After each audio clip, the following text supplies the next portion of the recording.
Ce soir, dans la télé d'ici, nous avons choisi de parler de la liberté de la presse. Est-elle une réalité en Côte d'Ivoire? On en parle avec deux invités. Sam Ouakouboué, il est le porte-parole de l'intersyndicale du secteur des médias, et Baudelaire Mieux, représentant de Reporters sans frontières en Côte d'Ivoire. Ils nous donneront évidemment leurs avis respectifs, consécutifs aussi, vous le savez donc, à une récente actualité qui condamnait notamment deux journalistes à des amendes de l'ordre de 3 800 €, environ 2 500 000 francs CFA pour divulgation de fausses informations.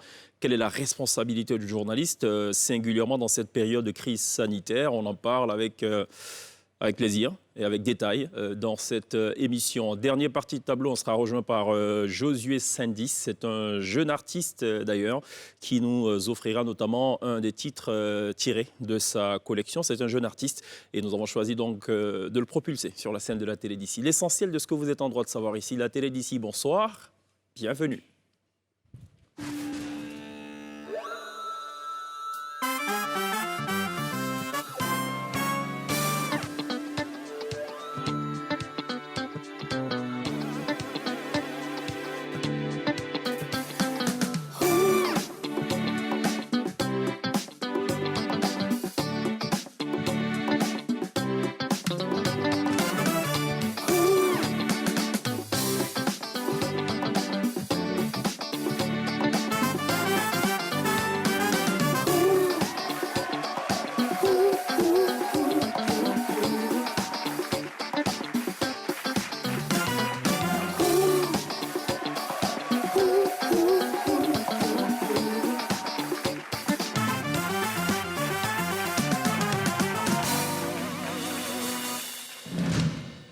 Vous faites toujours très bien de nous rejoindre dans la télé d'ici sur NCI du lundi au vendredi dès 18h45 à 19h45. La T-Band qui évidemment est au taquet et donne donc comme tous les soirs le coup d'envoi. Ce soir on parle de la liberté de la presse en Côte d'Ivoire. On a beaucoup de plaisir à être en compagnie de Sam Ouakouboué, porte-parole de l'intersyndicale du secteur des médias. Bonsoir, bienvenue. Merci.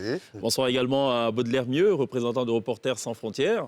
Bonsoir. Pierre, ça va? Ça va, merci. Ça va, princesse? Très bien, merci, Cheikh. D'accord. Est-ce que la situation actuelle vous inquiète ou pas? Vous êtes, avant des journalistes, vous êtes d'abord des êtres humains. Le coronavirus, ça vous inquiète ou... Bien sûr, le coronavirus nous inquiète. Au même titre que toute la population. On est inquiet parce que c'est une pandémie qui est en train de mettre tout le monde entier à genoux et c'est inquiétant. D'accord. Baudelaire?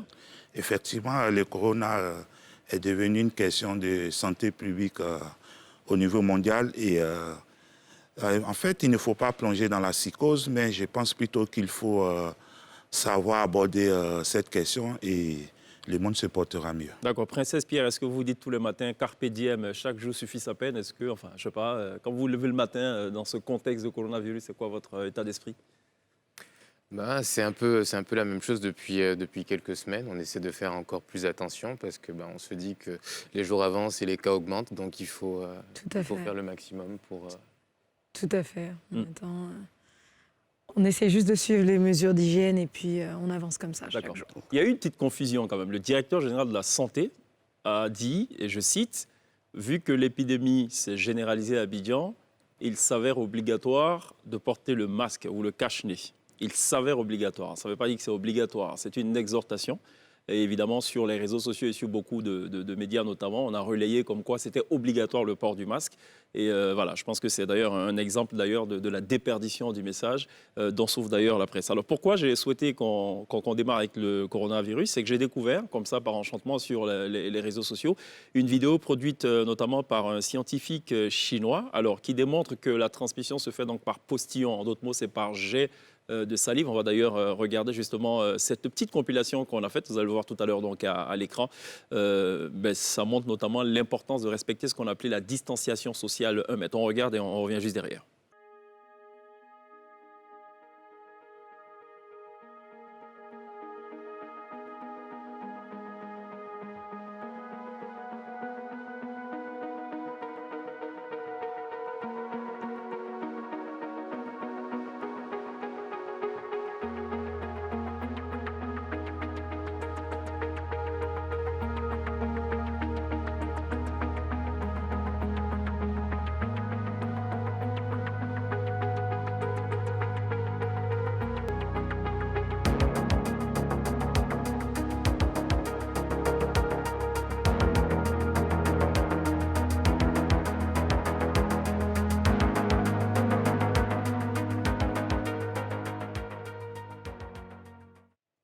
Alors, en gros, dans un laboratoire, ils ont provoqué un éternuement pour un peu voir jusqu'où peuvent aller donc les jets de salive et par conséquent donc jusqu'où peut aller donc le virus du Covid-19, du coronavirus.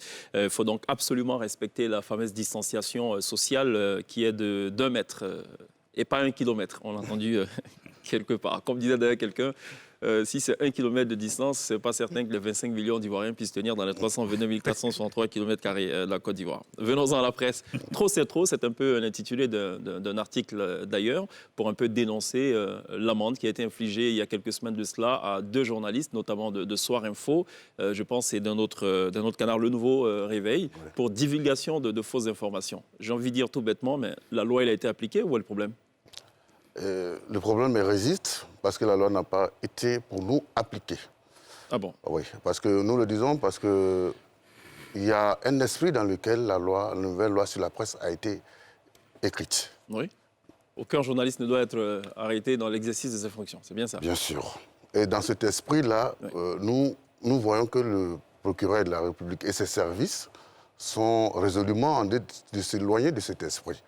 C'est pourquoi nous disons chaque fois qu'il faut qu'ils se mettent dans l'esprit de la loi qui a été rédigée en décembre 2017, qui a demandé à ce qu'un journaliste ne soit plus arrêté dans le cadre de son travail, de l'exercice de ses fonctions. Alors, ce que nous constatons, et c'est pourquoi nous nous levons chaque fois contre les arrestations et les interpellations. Les interpellations. Il y a une nuance aussi. Hein? Oui, mais bien sûr, parce que certainement il est en train de sortir de l'esprit, et en sortant de l'esprit, vous voyez la confusion que ça crée. D'accord. Vous faites cette même lecture, Baudelaire? Moi, je dirais que la loi n'a pas été respectée. Pourquoi? Parce que moi, je reste dans le cadre légal, c'est-à-dire la loi qui a été promulguée en décembre 2017, qui dit bien à son article 97 que la publication et la divulgation des informations, qu'elles soient préfabriquées ou falsifiées, tombent sous la peine d'une condamnation de 1 à 5 millions de francs CFA d'amende. D'accord. Or, dans ces cas de figure, dans ces cas de figure, il n'y a pas eu de divulgation de fausses nouvelles, puisque on reproche aux journalistes d'avoir publié un communiqué dont les auteurs sont bien connus, c'est-à-dire les avocats d'une personnalité politique qui est incarcérée. Donc, dans ce cas de figure, on ne peut pas dire que la loi a été respectée, parce que nous, on a assisté au procès où les magistrats ont posé la question aux journalistes. Mais lorsque vous avez reçu le communiqué, est-ce que vous êtes rendu à la maison d'arrêt d'Arbouville pour vérifier effectivement si la personnalité dont il est question est malade? Les journalistes disent non. Notre rôle, c'est de recevoir des communiqués, vérifier l'authenticité avant de la publier. C'est comme si nous demandions d'aller vérifier un communiqué qu'on reçoit de la présidence ou encore du gouvernement. On va se rendre à la présidence, mais vous nous avez envoyé un communiqué que ça vient de vous. Donc, ça veut dire que là, l'article 97 a été violé. C'est une atteinte, en fait. D'accord. Il n'y a pas d'autres mots, quoi. D'accord. En d'autres mots, d'un côté, on vous reproche d'avoir publié un communiqué tel quel. En gros, vous défendez le fait que le journaliste ou les journalistes ont publié un communiqué tel quel, et de l'autre côté, on vous reproche de n'avoir pas vérifié donc, la véracité, pour ainsi dire, donc, du contenu de ce communiqué. C'est bien ça? Bien sûr.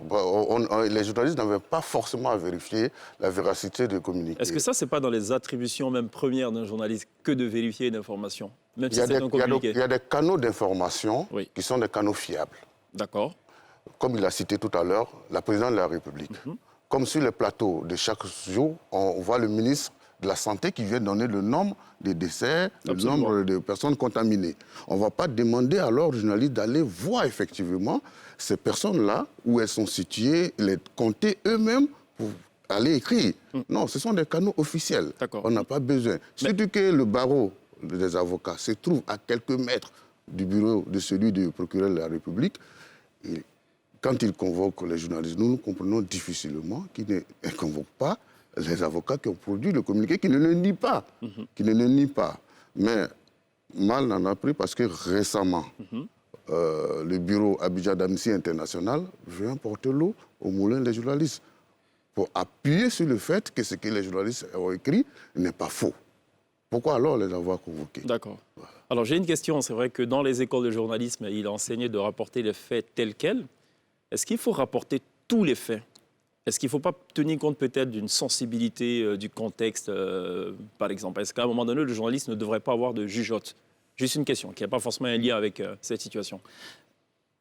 Bien sûr, le journaliste peut avoir... Le journaliste de RFI qui est à 6000 km, à la limite, il reçoit une information, il la placarde en une. Il ne se soucie pas de savoir si à Djorogobité ou, je sais pas moi, à Tengrela, il y aura une répercussion. Est-ce que le journaliste qui est in-house, qui est sur le terrain on the ground, en Côte d'Ivoire, ne devrait pas il peut avoir une jugeote, atténuer quelque peu? Mais le fait de publier une information ne dépend pas du seul journaliste. C'est toute une rédaction. Ça, il faut le comprendre. J'entends par journaliste la rédaction, voilà. Absolument, puisque c'est validé par un rédacteur en chef. C'est la rédaction qui juge, selon sa ligne éditoriale, l'opportunité de publier une information. Et quand la rédaction a jugé de l'intérêt de publier cette information, le journaliste qui a l'information ne peut pas à lui seul s'opposer à la publication de cette information. D'accord. Voilà, ça c'est une réalité qui est selon les lignes qu'on fait la publication des informations. Est-ce que la presse est libre en Côte d'Ivoire? Baudelaire mieux. Moi je dirais... Là, c'est une question fermée. Donc... fermée, bon, ok, bon, je vais l'ouvrir alors. Peut-on envisager, enfin, je ne sais pas, allons-y, est-ce qu'elle est libre ou pas? La presse est libre, mais nous vivons dans un environnement fragile depuis, si vous voulez, 2011. La presse... Bien avant, même, on peut le dire, hein, depuis même 2000, 2002 quand même. Bien avant, c'était plus compliqué. Bien avant, c'était plus compliqué. D'accord. Il y a eu une amélioration, il y a eu des progrès. Les nouvelles autorités ont quand même essayé de créer un cadre sécuritaire et légal de qualité pour permettre aux journalistes d'exercer leur métier. Mais tout n'est pas parfait. Tout n'est pas parfait.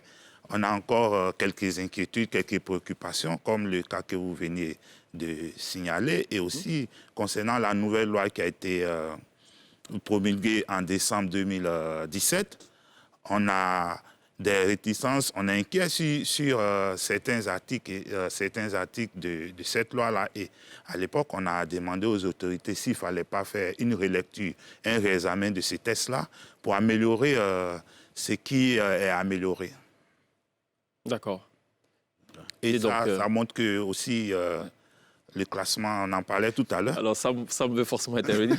Oui, parce que ça me tient à cœur. Alors, vous avez posé la question, il faut y répondre avec franchise et en toute sincérité. Ouais. C'est difficile de dire que la presse est libre en Côte d'Ivoire. Pour nous, les syndicalistes, c'est très difficile. J'entends par liberté, est-ce qu'un journaliste qui écrit ou un journal qui barre en une un titre parfois, comment dire, dur, est-ce qu'il est inquiété? Il est inquiété. Ah bon?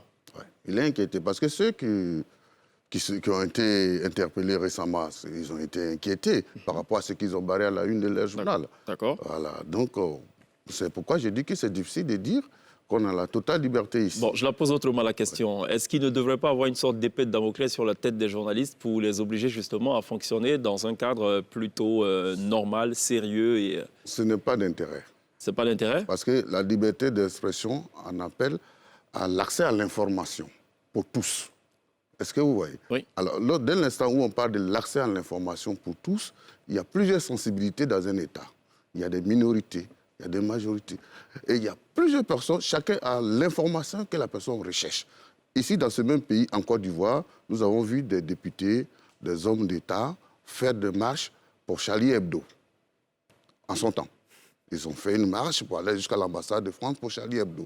Mais en France, vous n'êtes pas sans savoir que ce que Charlie Hebdo existe, il y a écrit, il y a une grande majorité de la population française qui n'accepte pas. Absolument. Mais alors, dès l'instant où dans votre pays, vous marchez pour appeler à la liberté d'écriture de Charlie Hebdo, qui n'est pas aimé de tous en France, acceptez qu'en Côte d'Ivoire, vous soyez aussi le temps de notre voix, de l'expression.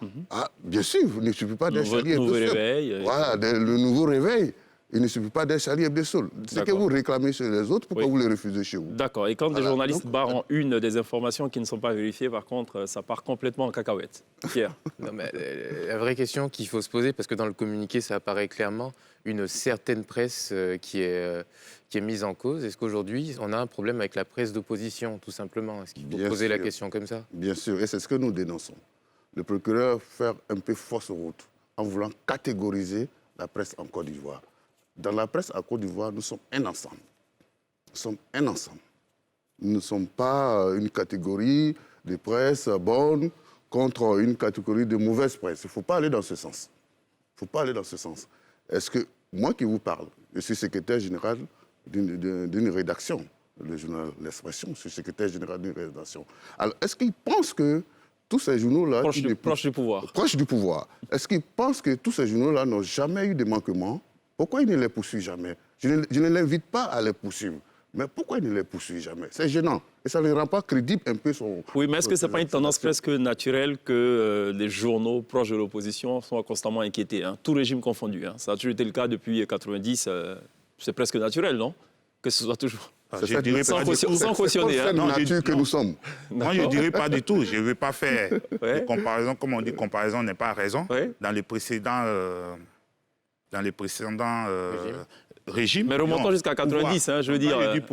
Moi, je préfère dire pouvoir parce que régime, c'est une connotation cliché qui vient On a bien compris. Communiste, pouvoir.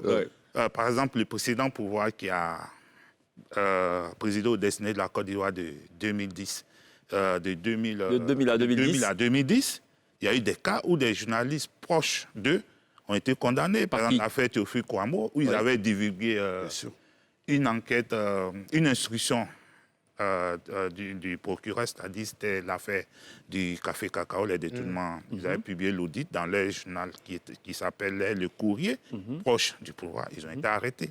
On a mené le combat, même aujourd'hui. Ceux qui sont là avaient marché à l'époque, ils ont mis même les bandeaux rouges pour protester. Donc, je veux dire... Oui, mais l'ANP, l'Autorité nationale de la presse, anciennement CNP, a condamné aussi des journaux proches du pouvoir. Oui, donc, j'ai envie de dire, en termes de proportion, c'est peut-être 1% ou 0,5%. Moi, vous savez, moi, je suis mesuré. Je veux dire, ce qu'il faut qu'on se mette en idée. Il faut que, d'abord, les pouvoirs publics finissent le processus d'installation de l'ANP. Parce que tant qu'il aura ces vides-là, le procureur va toujours saisir pour les questions concernant les journalistes. La loi a tout prévu et c'est encadré par l'ANP, l'Autorité nationale de la presse, qui peut prendre des sanctions allant de l'avertissement au blâme à la suspension jusqu'à la radiation et même des amendes pécuniaires. Donc ça veut dire déjà que si on parachève le processus d'installation des membres du conseil de l'ANP, on pourrait, disons, marginaliser toute cette série de condamnations qu'on estime être un peu de trop, quoi. Surtout qu'on est dans une situation de pandémie mondiale liée au coronavirus qui fait que tous les médias jouent le rôle. Tous les médias, c'est-à-dire... Sur notamment les fake news.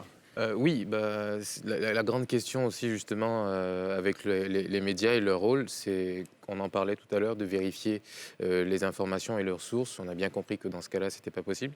Et donc on recevait donc sur le plateau un invité qui nous disait justement que ce travail-là n'était plus fait en Côte d'Ivoire. On va l'écouter et puis moi je vais vous demander ensuite ce que vous en pensez de façon générale.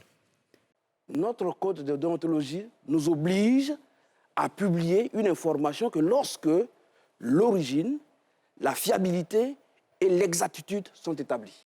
Alors, est-ce que vous pensez que ce travail-là est fait en Côte d'Ivoire en ce moment? Parce qu'on voit énormément d'articles, énormément de reprises de sujets qui ne sont pas forcément avérés. Ça circule énormément, c'est ça le problème. En fait, concernant les fake news, je pense qu'il faut faire une différenciation. Parce que les journalistes, ceux qui ont fait des écoles de journalisme, même qui ont appris le métier sur l'État, qui ont accumulé tant d'années d'expérience, évitent parfois les fake news. Les fake news, cette propension-là est venue beaucoup avec les médias sociaux.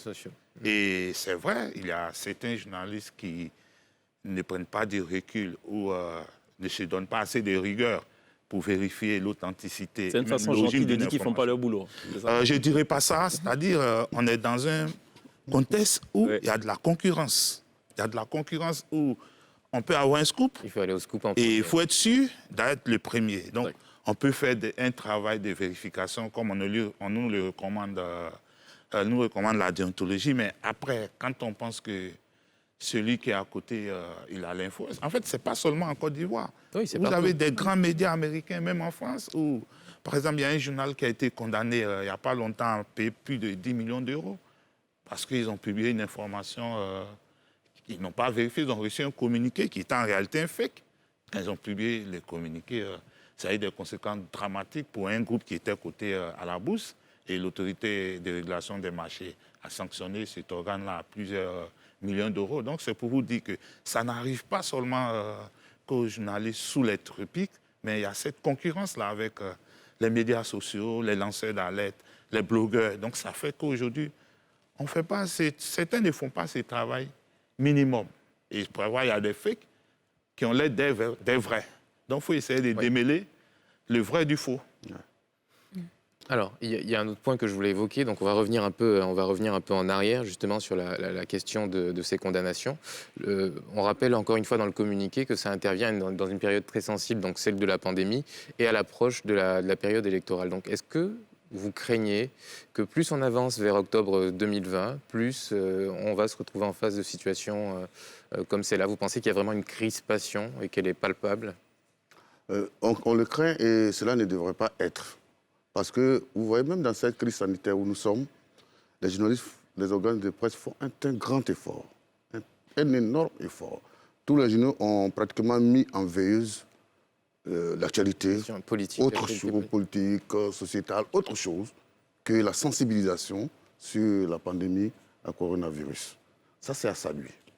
C'est pourquoi nous comprenons difficilement qu'à ce moment où nous faisons cet effort, où nos camarades font cet effort, sans un quelconque appui additif de l'État. Elles sont, pour d'autres, la plupart des entreprises privées, vous comprenez, elles ne sont pas obligées d'accompagner l'action gouvernementale. Ça, il faut être clair avec. Mais elles se sont dit que c'est une situation d'intérêt général. Et une action citoyenne. Et citoyenne. Accompagnons donc cette situation. Ce n'est pas l'occasion pour les soulever, les traduire devant les tribunaux. Ce qui n'est d'ailleurs pas pour nous le rôle du procureur. Parce que nous insistons là-dessus, ce ne devrait pas du tout être son rôle, parce que nous disons pourquoi. Nous avons un exemple sur un fait. C'est comme si, quand on laisse le procureur faire dans la dynamique qu'il est, c'est comme si on demande à un menuisier de se prononcer sur des diagnostics vitaux faits de quelqu'un, fait par un médecin. Le procureur, il est dans ses services tous les jours, en train de s'entretenir avec ses services sur des cas qui n'ont rien à voir avec la loi sur la presse. Des journalistes ont commis un manquement. On les envoie devant des magistrats qui, par quotidien et par habitude, n'ont pas l'esprit plongé dans la loi sur la presse. Ils les condamnent par moments avec du sentiment. C'est pourquoi nous disons que l'ANP est là pour ça. D'accord, mais il faut faire aussi... L'ANP est là pour ça. Mais il y a l'éternel débat entre le délit de presse et le délit par voie de presse. Le délit de presse, pas de souci, on ne mettra pas de journalistes en prison pour ça. C'est banni depuis 2004. Ouais. Par contre, le délit par voie de presse, c'est bien, le journaliste est un citoyen comme tout autre. Et donc, quand il commet une faute, il faut le condamner. Enfin, en gros, c'est un peu cela aussi l'argument du procureur. Il faut le condamner, mais comme Baudelaire l'a dit tout à l'heure, c'est par palier que les choses vont dans la loi régissant la presse en Côte d'Ivoire. Est-ce que ça ne donne pas l'impression que le journaliste est une sorte de surhomme, finalement? Non, ne comprenez pas que le journaliste est une sorte de surhomme. Mais ce que nous, on dit au niveau des syndicats, il a un métier spécifique. Il a un métier spécifique qui n'est pas le même, je ne porte pas un jeu aux autres, mais qui n'est pas le même que le métier des autres. Vous voyez, tout récemment, quand l'UNESCO a fait son diagnostic statistique sur le décès des journalistes, c'est plus de 1000 journalistes qui ont été tués dans le monde entre 2006 et 2017. Ce n'est pas le cas dans les autres corps de métier. Alors, c'est pourquoi on a garanti la liberté d'expression et la sécurité des journalistes dans leur travail. Donc, on ne peut pas les soulever, les juger, les embrigander au même titre que les autres. Donc, à vous entendre, il faut laisser cela donc au CNP, à l'ANP, l'Autorité nationale de la presse. Voilà, okay. On va y revenir. Parfait. On va marquer une courte pause. On revient dans quelques instants pour la suite donc, de ces échanges avec Sam Ouakouboué et Baudelaire Mieux.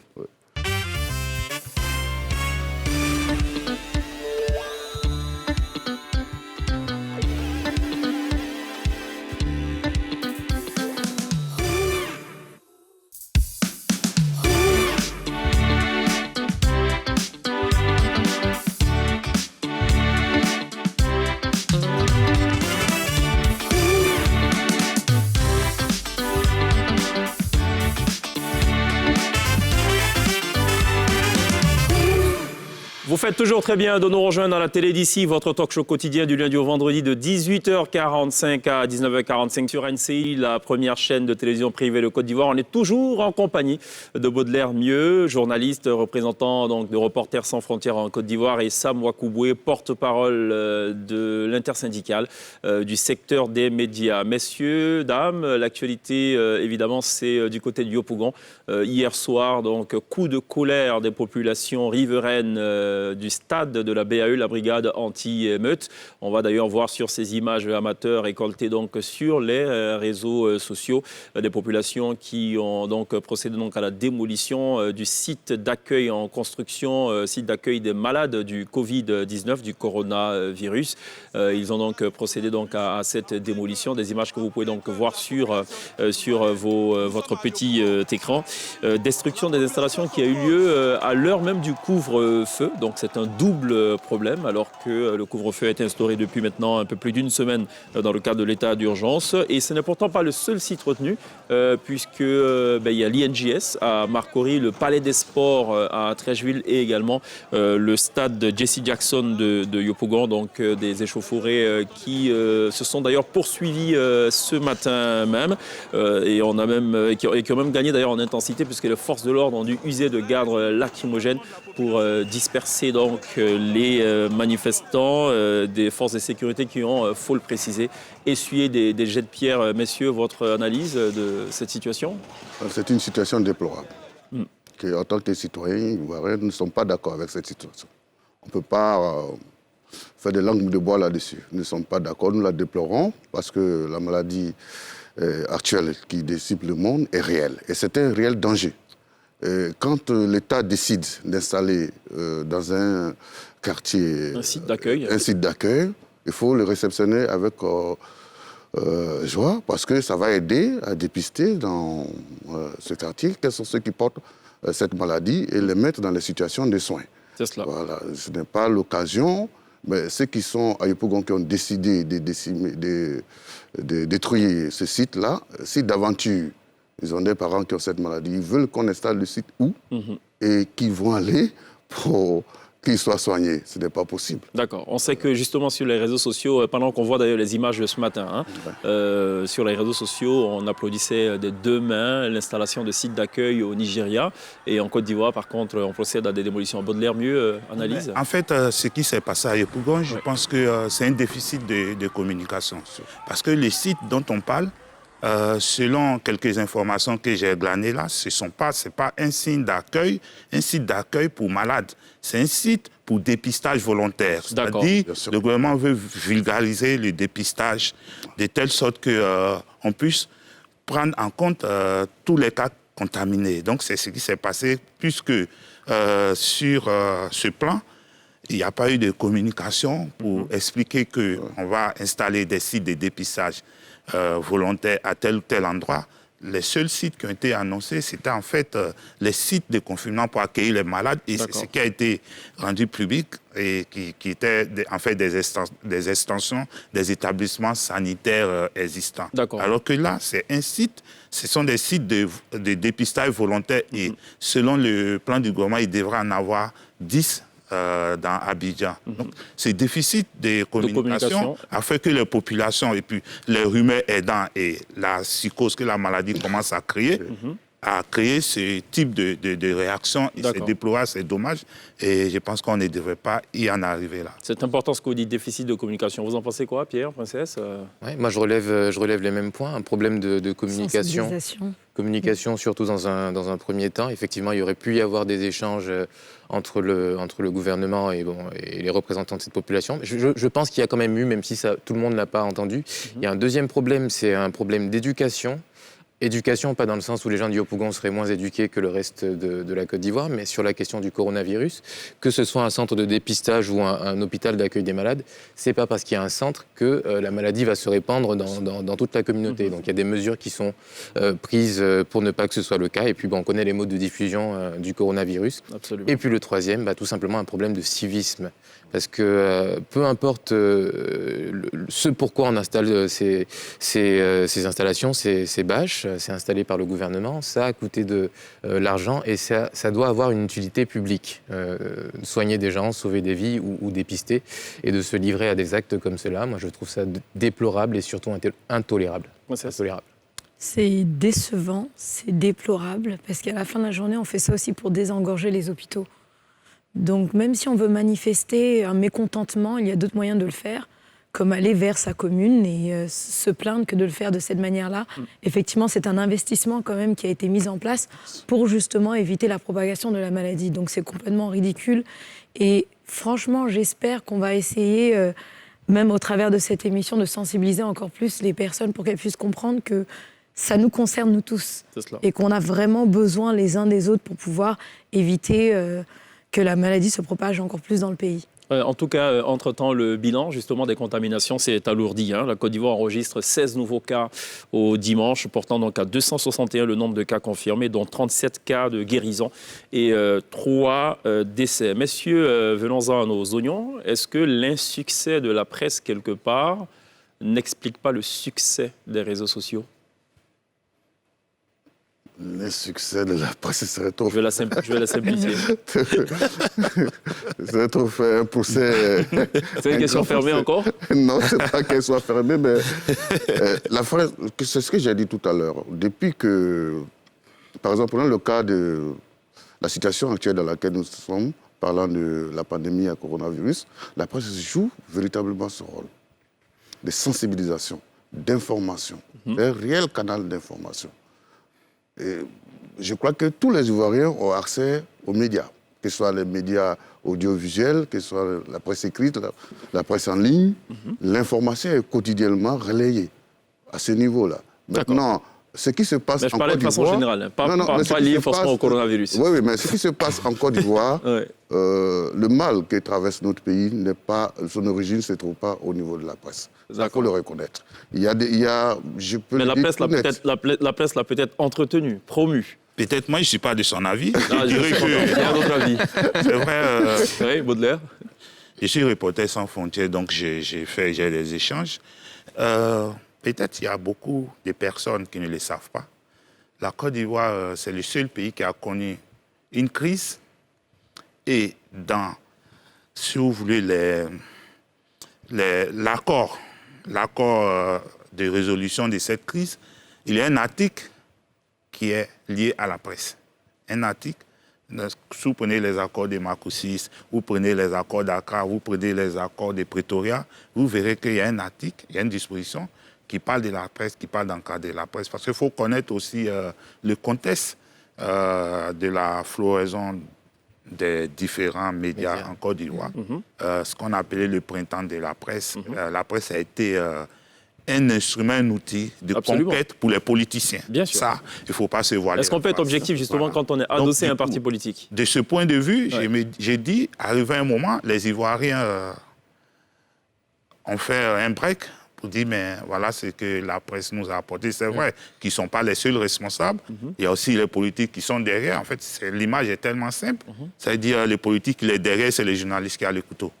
Donc, nous, on Reporters sans frontières, on a fait des formations, on a essayé d'expliquer que les journalistes, même s'il est adossé à un média financé par un politique, il peut prendre de la distance. Vous dites il peut prendre. Est-ce qu'il prend la distance ? Parfois, il prend de la distance. Parfois, il prend de la distance. 2 fois sur 10 sur 100 ? Moi, je peux pas quantifier. Et Cheikh, en fait, pour rebondir sur la question qu'il a posée tout à l'heure, c'est-à-dire la presse est tellement politisée qu'à l'approche de chaque élection, de l'élection présidentielle, il y a toujours une crispation et on a l'impression que l'agenda politique et, disons, la liberté de la presse demeure otage des contingences politiques.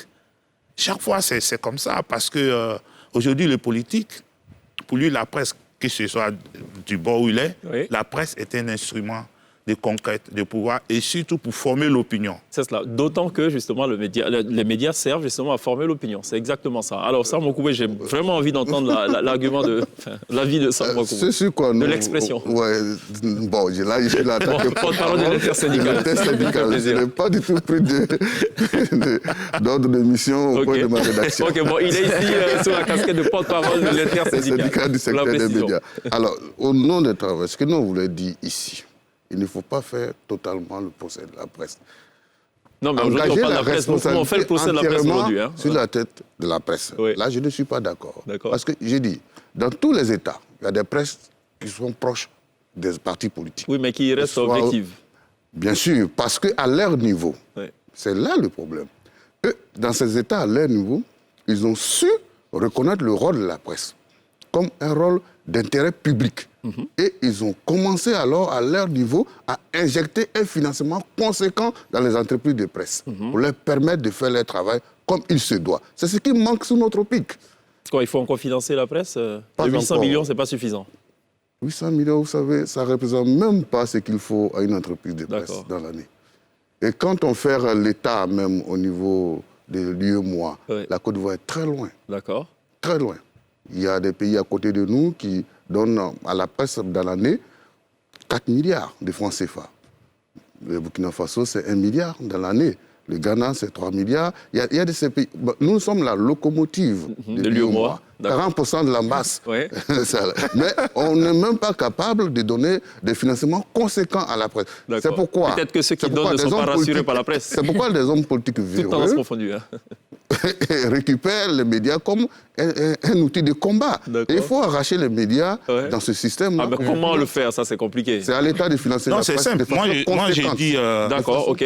Si c'est fait, vous verrez que les journalistes seront totalement indépendants. D'accord. Parce qu'en gros, je vous donne l'argent pour que vous m'insultiez mieux, avec le meilleur moyen. Au-delà, en fait, ce qu'il dit n'est pas totalement faux, mais je pense qu'il faut repenser le modèle économique de la presse. En fait, c'est la grande problématique de ces années-là. Et le fait que l'État apporte une subvention, c'est normal. La presse, c'est le quatrième pouvoir. La presse joue un rôle de service public. Ça, il faut le dire. Partout aux États-Unis, il n'y a pas pays plus libéral que les États-Unis. Ils apportent quand même une subvention à la presse. Madeleine Albright disait que la presse est le 16e membre du Conseil de sécurité. C'est pas gratuit, en fait. Et le quatrième pierre de la démocratie. Et j'allais vous poser la question, vous qui êtes un Reporters sans frontières. La presse se dégrade un peu partout dans le monde, mais la Côte d'Ivoire a quand même eu une montée qui a vraiment bien progressé, de 11 places. Donc, qu'est-ce qui s'est amélioré? Je vais vous répondre. Oui, on attend une réponse. En gros, vous ne nous intéressez pas du tout. C'est la réponse qui nous intéresse. Non, il faut dire que depuis 2014, la Côte d'Ivoire a fait un vrai bond dans le classement mondial de la liberté de la presse, qui est quand même l'indice au niveau mondial qui mesure, qui est le baromètre même des conditions d'exercice du métier. Et durant toute cette période en Côte d'Ivoire, les atteintes ont baissé. Ça, il ne faut pas se voiler la face. Les atteintes ont baissé jusqu'en 2017. En 2017, ça a repris avec l'histoire de la mutinerie où, en une journée, près de 6 journalistes avaient été interpellés. Et quand on regarde l'environnement légal, vous prenez l'environnement légal sécuritaire de la presse en Côte d'Ivoire, il y a vraiment une amélioration. C'est-à-dire les pouvoirs publics se sont arrangés pour permettre aux journalistes d'exercer, mais cela n'empêche pas qu'un journaliste peut s'auto-censurer. Ça, c'est clair, c'est ce que Cheikh disait tout à l'heure. Et pour vous dire, par exemple, on avait la 101e place en 2014. Et en 2019, 61. On a la 77e place. Qu'est-ce qui manque pour être premier? En 3 phrases, avant de passer... Ce qui manque pour être premier, ça n'existe nulle part ailleurs. C'est de permettre aux journalistes d'exercer leur métier, aux journalistes aussi d'être responsables. Bon, ok. C'est un rêve, on verra bien. On va marquer une pause, on revient dans quelques instants.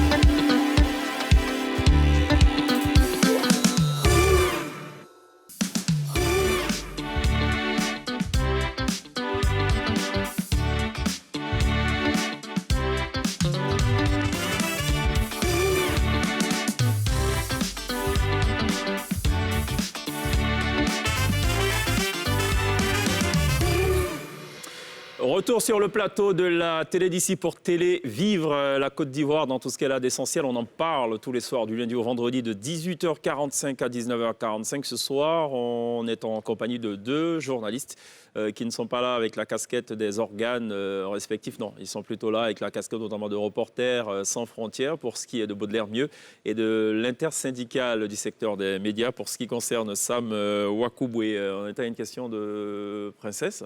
Oui, effectivement. Et en fait, quels sont les critères pour justement rentrer dans le World Index?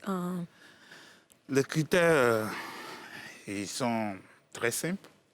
Il y a un questionnaire composé de 87 questions. Et qui y répond? Parce que vous êtes le seul représentant. En fait, il y a un questionnaire de 87 questions qui sont administrés aux experts dans chaque pays. Ça peut être des responsables de ONG des droits de l'homme, ça peut être aussi des responsables d'associations de la presse, des organisations professionnelles des médias, des professeurs d'université, la société civile en un mot, et puis moi.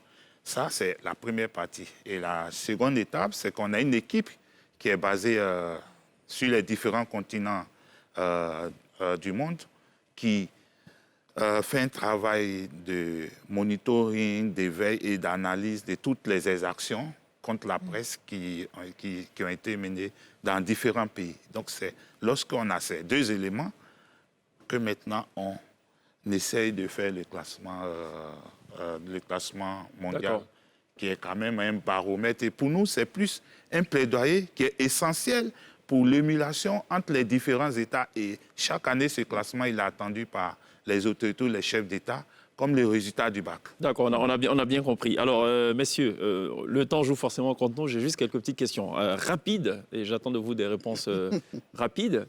Est-ce qu'on peut être professionnel, respecter la déontologie, l'éthique de métier, avec les niveaux de salaire actuels? C'est difficile. Bon.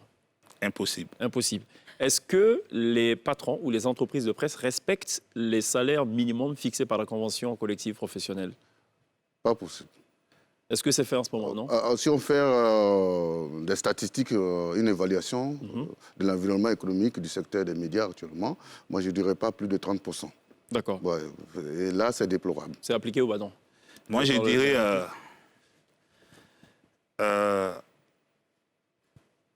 quand il dit que ce n'est pas appliqué, ça veut dire que l'ANP ne joue pas son rôle parce que l'ANP, elle est gendarme qui veille à ce que la loi soit appliquée. D'accord, mais est-ce qu'elle est appliquée dans ce que vous constatez, vous, sur le terrain? Dans quel point de vue, 30%? Moi, du point de vue légal, c'est appliqué. Du point de vue légal, c'est appliqué. Oui, en théorie. Très bien. Un journal a titré aujourd'hui « Le chef du protocole de Mabri Touakeus tué sur l'autoroute du Nord ». Commentaire? C'est dans un accident, je pense bien. C'est un fait divers. Oui, mais c'est écrit tué. Il n'y avait rien d'intentionnel, ça n'a pas été commis par quelqu'un. Mort, oui, tué, c'est autre chose. Ça peut être tendancieux, mais absolument. C'est un fait divers. Et celui qui le lit dans sa communauté, ah tiens, ils ont essayé de tuer un proche d'un tel et tout. Voyez un peu là, c'est un détail, mais qui a toute son importance. Bon, on marque une pause. On va parler encore une fois de coronavirus. C'est le piège, voilà. On marque une pause, on va parler de coronavirus. Regardez juste cette petite vidéo de sensibilisation des marabouts qui nous ont fait l'amitié d'ailleurs d'être de passage la semaine dernière dans la télé d'ici. Ivoirien n'a pas peur, mais comment il est né, Nayo, il n'a pas peur, comment il est né, Nayo. Eh, famille, ah non, c'est chaud, et puis c'est sérieux. On n'a qu'à prendre cette maladie-là au sérieux. Le coronavirus, là, c'est sérieux. Oui, vos histoires de 50 personnes, 200 personnes, non, il faut éviter ça. C'est fini. OK? Il faut respecter le confinement. Il faut respecter. Respecter les consignes. Il faut se laver régulièrement les mains. Oui, protégeons nos enfants. Protégeons nous-mêmes. Oui, on n'a qu'une seule vie. OK? Évitons. Je serrer les mains. D'éternuer dans la paume. C'est ça qui est bon. OK? Que Dieu bénisse la Côte d'Ivoire. Que Dieu veille sur nous, que Dieu nous protège. Zouglou! Si. Mais avant, Zouglou, on est encore dedans. Mon frère, prends pour toi. C'est important. C'est fait quand même. Ah oui. Ça ne te coûte rien de faire ça et de se laver les mains. Que Dieu bénisse la Côte d'Ivoire dans l'ensemble. Retour sur le plateau de la télé d'ici, toujours en compagnie de Sam Wakouboué et Baudelaire Mieux, et de Princesse et de Pierre également. Le constat qu'on fait, c'est que pour l'essentiel des journaux, mais pas que les journaux, hein, ouais, mais c'est surtout les journaux, il a plutôt servi des éditos, des chroniques, plutôt que du factuel à 98%. C'est normal ou pas? Servi des éditos, des chroniques, il y a du factuel dans les journaux. Oui, mais en proportion, est-ce que ça ne devrait pas être 90% de factuel et puis, bon, à la limite, 10% d'analyse, de chronique et tout? On a l'impression que c'est plutôt l'inverse, là. Bon, c'est ce que j'ai dit tout à l'heure. Ça ne revient pas à ce que Baudelaire dit là, en fait. Il a dit gentiment, de façon très diplomatique, que le journaliste refuse de sortir pour aller sur le terrain. Il préfère plutôt prendre des infos, il écrit, il ne fait pas trop d'efforts. Mais c'est de ça que nous avons parlé tout à l'heure en parlant du financement des entreprises de presse. Parce que c'est très important. Aller sur le terrain, prendre l'information et revenir, ça a un coût. C'est un réel coût. Et nos entreprises, actuellement en Côte d'Ivoire, ici, sont dans un environnement économique déplorable. Ça, il faut le dire tout honnêtement. Et ce qui fait que, ce n'est pas une excuse, hein, mais ce qui fait qu'il faut, quand on a une information, que, comme Baudelaire l'a dit, qu'il y a une concurrence, il faut aller donner l'information. On est obligé, par moment, d'utiliser des procédures pour donner l'information à la population qui en a besoin. Voilà, les moyens manquent à nos entreprises. Nous le déplorons chaque fois, on le dit, on ne cesse pas de le dire. OK. Donc vous avez trouvé une sorte d'alternative. C'est une réalité. Dès qu'il n'y a pas de moyens pour aller sur le terrain, on analyse et on vous dit, bon, voici ce qu'on pense nous en tant que journaliste. Moi, je suis pas en tant d'accord parce qu'ils font les vidéos. Non, aujourd'hui, quand on regarde dans les... Non, c'est moi qui comprends mal. L'exercice du métier... Ce n'est pas obligatoirement se rendre sur le terrain parce que les journalistes qui sont à Washington ou à Paris, pour avoir l'info, il a le téléphone. Il peut appeler au moins 5 ou 10 personnes avant de recouper. Et j'ai raconté une petite anecdote. Si ça dure 15 secondes, c'est bon. Ça ne fait même pas 5 secondes. À l'époque, moi, je faisais partie pour mon média, en pleine vacances, de l'une des personnes qui était au courant du décès de Didier Arafat. Moi, déjà, à 6 heures, j'avais l'information. Donc, j'attends 8 heures pour que mes boss soient debout, je les informe. Et dis, attention, c'est chaud, là, c'est Didier. Tant que sa famille n'annonce pas, on ne bouge pas. D'accord. Donc, ça veut dire, déjà là, j'avais l'info, mais je ne peux pas aller sur le terrain à la morgue. J'étais même hors d'école, je n'allais pas aller à la morgue ou, disons, à l'hôpital pour vérifier. Donc, on peut le vérifier par téléphone. D'accord, très bien. OK, parfait. Bien noté. Alors, on a l'humoriste, comédienne Samia Rosman, qui, elle, a prié Dieu, le bon Dieu, pour être confinée à Abidjan. En gros, elle devait repartir chez elle au mois de mars. Et finalement, pour cause de coronavirus, elle est bloquée chez elle, confinée dans sa chambre d'hôtel. Et donc, tous les jours, elle nous envoie une petite vidéo pour nous raconter un peu ce qu'elle vit. Voilà, en confinement, entre 4 murs. C'est le journal d'une confinée qu'on regarde. Journal d'une confinée. Mais je crois que comme ça, vous n'allez pas trop m'entendre. Hein. De toute façon, je suis toute seule. Pourquoi même je mets ça alors que je suis toute seule? Ça, c'est quand il faut sortir. Bref, je viens vous raconter toutes les choses incroyables que j'ai pu voir ici à Abidjan. Le confinement. Le confinement. Mais c'est quoi votre confinement? Il n'y a pas de confinement chez vous. Vous demandez aux gens de s'enfermer à partir de 21h. Donc toute la journée là, il n'y a pas Corona. C'est qu'à 21h seulement que Corona sort et qu'il faut qu'on reste enfermé. Ça, c'est drôle. Et puis, autre chose. En France, là, le gars qui sort alors qu'il n'est pas autorisé, on lui donne 135 € d'amende. 135 € d'amende. Ici, il y a quoi? Ici, si on t'attrape, on te demande de danser jusqu'à fatiguer. Mais est-ce que demander à un Ivoirien de danser, c'est une punition? Je pense pas. Je pense que c'est le contraire, non? Et puis le gars, là, le premier là, qui a fait le buzz, à qui on a demandé de danser, sinon on allait le frapper. Ce gars-là, qu'est-ce qui s'est passé? Au final, il y a une grosse société qui l'a contacté pour lui proposer d'être l'égérie de sa marque, une boisson énergisante. Il dit, mais les Ivoiriens sont forts, là. Les gars, même le négatif, vous arrivez à transformer ça en positif. Comment tu veux que je ne sois pas contente d'être restée ici? Confinement à Abidjan et Doudé. Voilà, ben, si ça vous dit d'être l'égérie d'une marque, violez le coup de feu et on va vous demander de danser. Je ne suis pas très sûr que le mec, il ait fait que danser. C'est quoi le kiff du web, Princesse, ce soir? En parlant de confinement, confinement, c'est pas un mot facile à dire, comme beaucoup de mots, corona, confinement. Bon. On va le découvrir dans quelques secondes avec cette jeune dame qui n'arrive pas à prononcer le nouveau vocabulaire du coronavirus, exactement. D'accord. Confiturer biso nyonso na kati ya France toza confiturer. Confiturima biso nyonso na France tozali confiturer na France awa. Na Allemagne ba confiturer bango, na Londres ba confiturer. Tout le monde toza confiturima. Siko tunanga. Konoki ne se bimi. Ozoli ngotika batute. Laissez les chronoquines, les gens ils prennent les chronoquines. Qu'est-ce que tu nous veux, papa? Il y a un médecin qui a dit que le chronoquine est là. Mais toi, tu ne veux pas. On parle de petit déjeuner, c'est ça? Confiture? Exactement. On va dire confiturer, bon. C'est exactement ça. Bon, ok, très bien. C'est grave. Marquons une pause. On sera rejoint tout à l'heure sur la scène de la télé d'ici par Josué et son band. Il y a la pub, on revient juste derrière.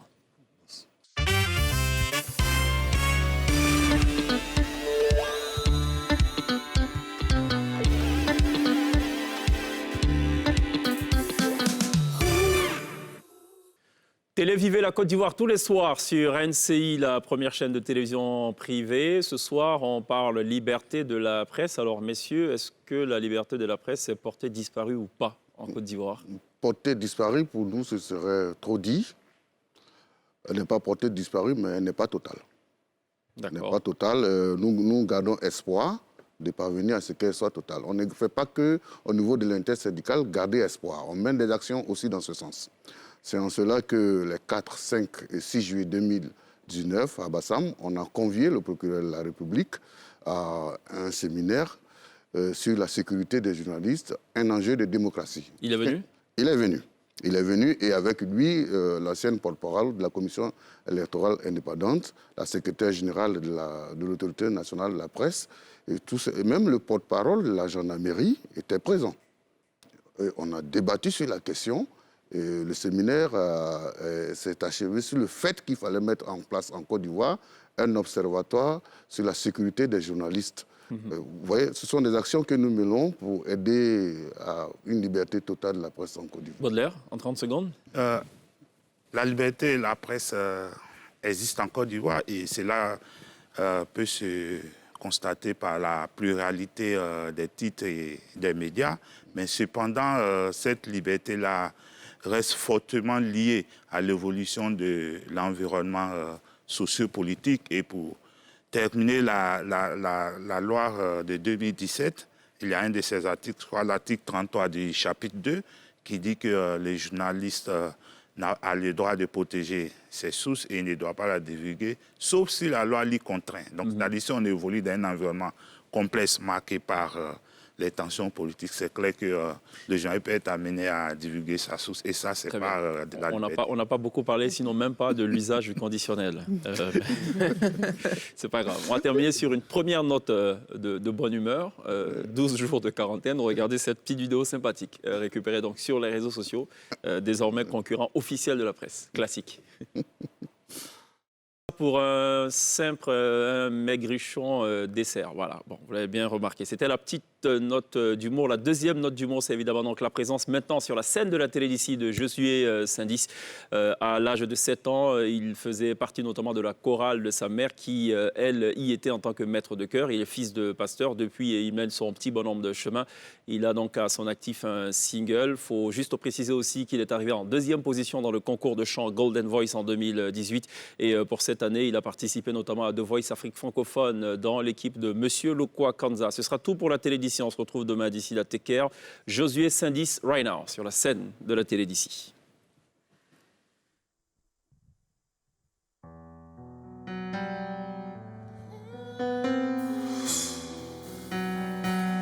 T'aimerais que je te dise que je t'aimerais toute ma vie. T'aimerais que je te promette toutes mes nuits. jusqu'à l'infini. T'aimerais que je te suive à jamais sans faire de bruit, et que je comprenne tout ceci sans que tu me le dises. Et je ne pourrais te dire ce que je ne sais pas. Non, non, je ne pourrais te donner ce que je n'ai pas. Et je ne pourrais te fuir, même si tout nous sépare. Tout ce que je te promets, c'est un nouveau départ. Et j'aimerais me cacher sous tes paupières pour que tu puisses me voir quand tu fais tes prières. Et j'aimerais casser toutes ces lumières, celles qui t'empêchent de voir et peut t'éclairer.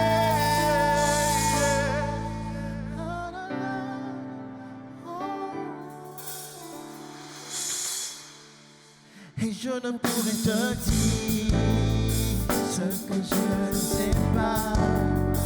Je ne pourrais te donner ce que je n'ai pas. Même si tu ne sais pas, tout ce que je te promets, c'est de nouveau départ. Que je ne pourrais te dire.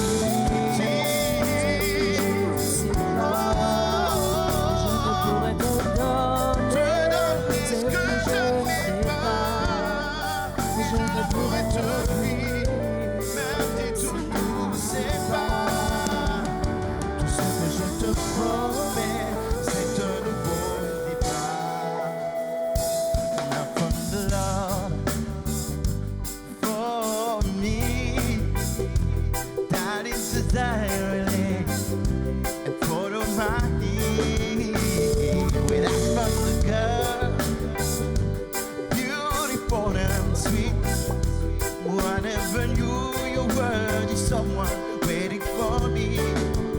We will just kiss when we stand down. I want you before. How we not give you up this time. Darling, just kiss me slow. Your heart is on lion, and in your eyes, your heart is mine, baby.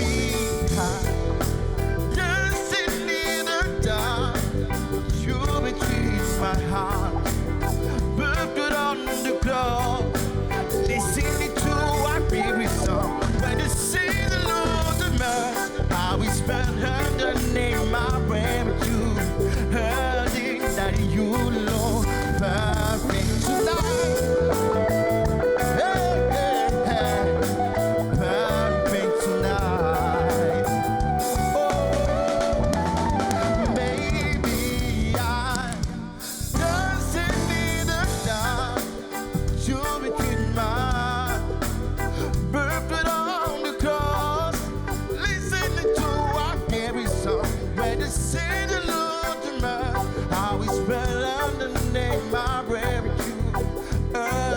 that you lose, perfect, my prayer is you. Earning that you lose, perfect, my prayer is you. Earning that you lose, perfect tonight.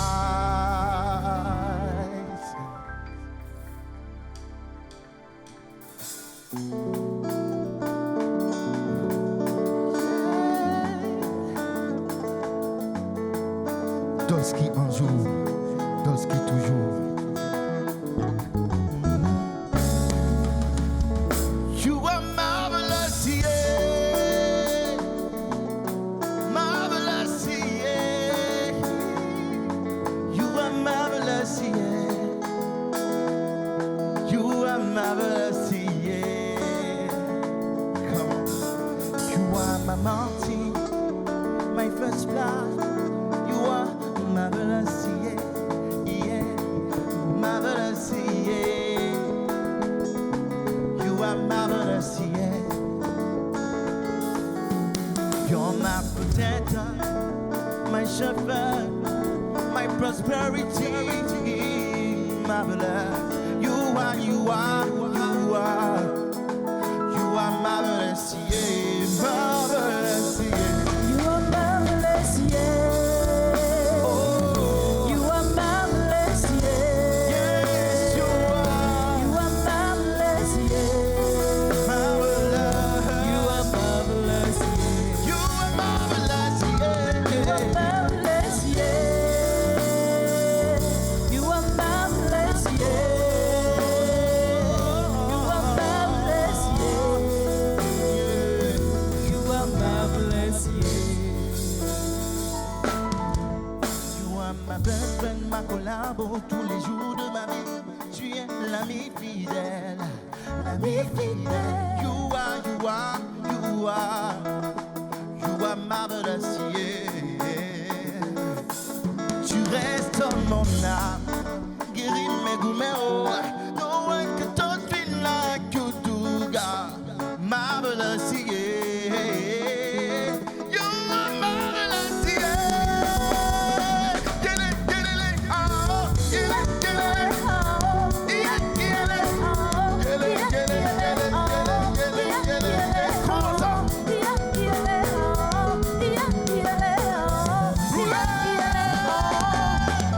So,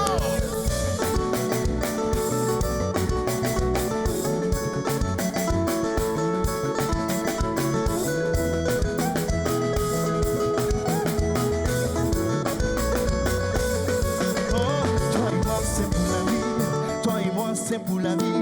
You and me c'est collé, collé, collé, collé, collé, collé. Marvelous, yeah. You are marvelous, yeah. One, two. Toi et moi c'est pour la vie. Toi et moi c'est pour la vie. You and me c'est collé, collé, collé, collé, collé, collé. Marvelous, yeah. You are marvelous, yeah. You are marvelous, yeah. You are marvelous, yeah. Oh, you are.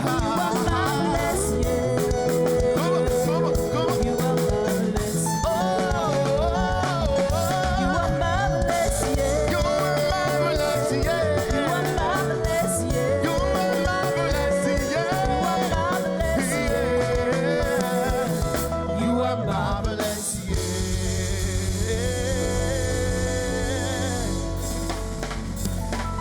Thank you.